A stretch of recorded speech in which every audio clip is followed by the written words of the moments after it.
and welcome back to the Dukascopy TV studio. I'm Natalie MacDonald in the studio for a two-part interview on austerity. A huge topic at present is Dr. Frank Hollenbeck. Frank, thank you very much for coming in. Good to be here. Now, recently, Jack Lew, the new US Treasury chief, has suggested that Europe should ease off austerity and should focus on growth. He's in fact been quoted as saying that the driver for economic growth has got to be consumer demand policies to help to encourage consumer demand in countries that have the capacity would be helpful.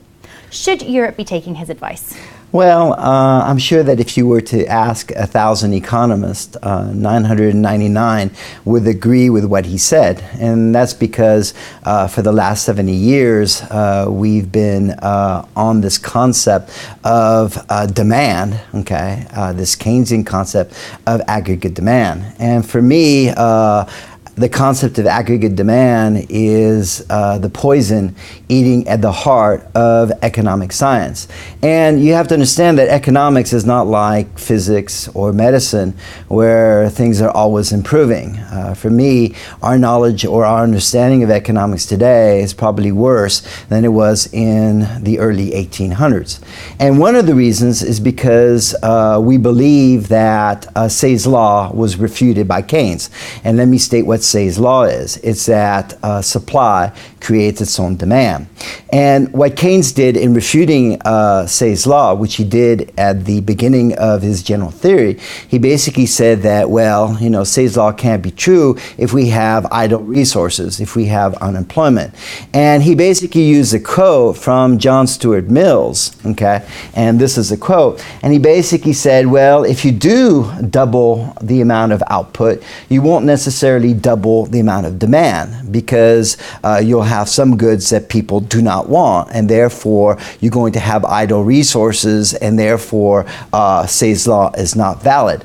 Of course, he didn't quote the next three sentences that John Stuart Mill put up, which is that it is probable indeed that there would be a superfluity of certain things. Although the community would willingly double its aggregate consumption, it may already have as much of it desires of some commodities, and they may prefer to do more than double its consumption of others, or to exercise its increased purchasing power on some new things. In other words, what John Stuart Mill said is that we double output, but we will double demand only if it's in the right proportions.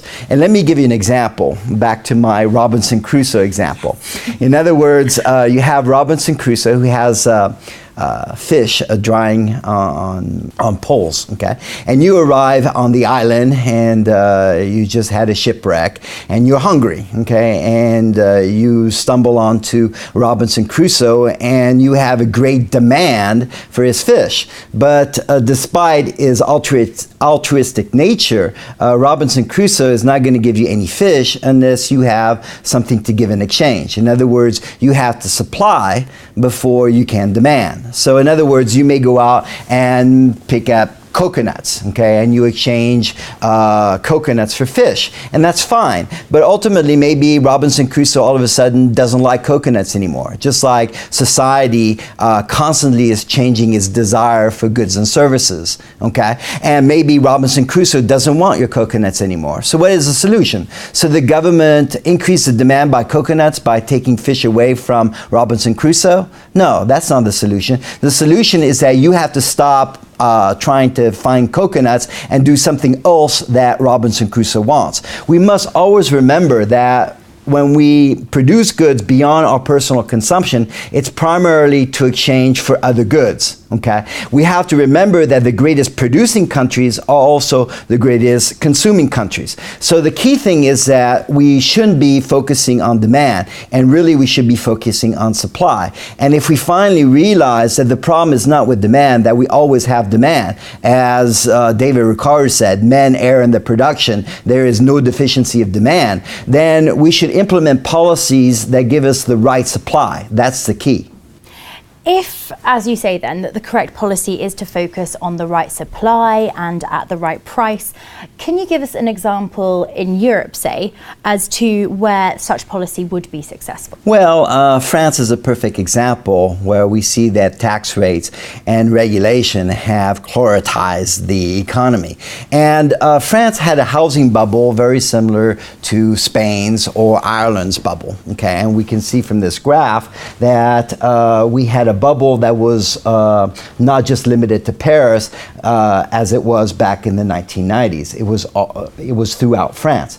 And the bubble was due to two factors. The first factor was easy credit conditions that we had, okay? But it also had to do with land use regulation. If we look at the second graph, okay, we can see that even though the cost of construction stayed relatively low, the housing prices of apartments and houses went skyrocketing. And that's primarily because the cost of land skyrocketed during that time period.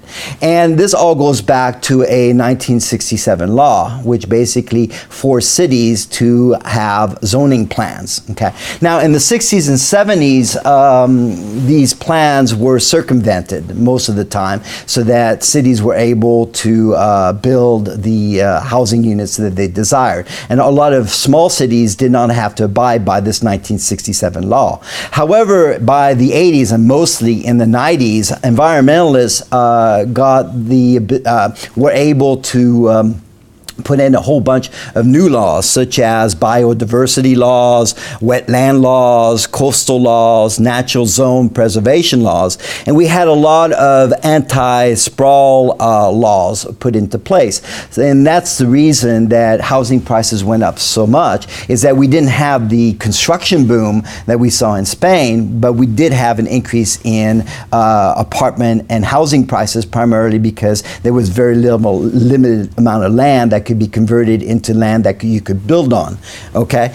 And it was very difficult for cities to be able to change these plans, okay? A lot of times cities wanted to change these plans because governments are not very good at planning anyway, but they wanted to change these plans. And in the 80s, it took about 12 to 24 months to make these changes. Now it takes anywhere between 6 and 7 years, and if the environmentalists get their nose into it, it can take up to 15 years. For example, when you look at the city of Nantes, okay, which has had a large influx of immigrants, okay, they have 40,000 acres of agricultural land that's just outside Nantes, and only about 750 acres are scheduled to be transformed from agricultural land to land that you can build on in the next 15 years. So that's a relatively small amount relative to the need of housing in the Nantes area. Also, we have that in the 80s, European law made it more difficult for the French state to do what private contractors can do. So what's happened is that we have at least 30,000 individuals who are on public sector jobs whose only job actually is to oversee private contractors. Crony capitalism's best ally is socialism, okay? And what all this says is that we need to let people have the freedom to do what they want with their land.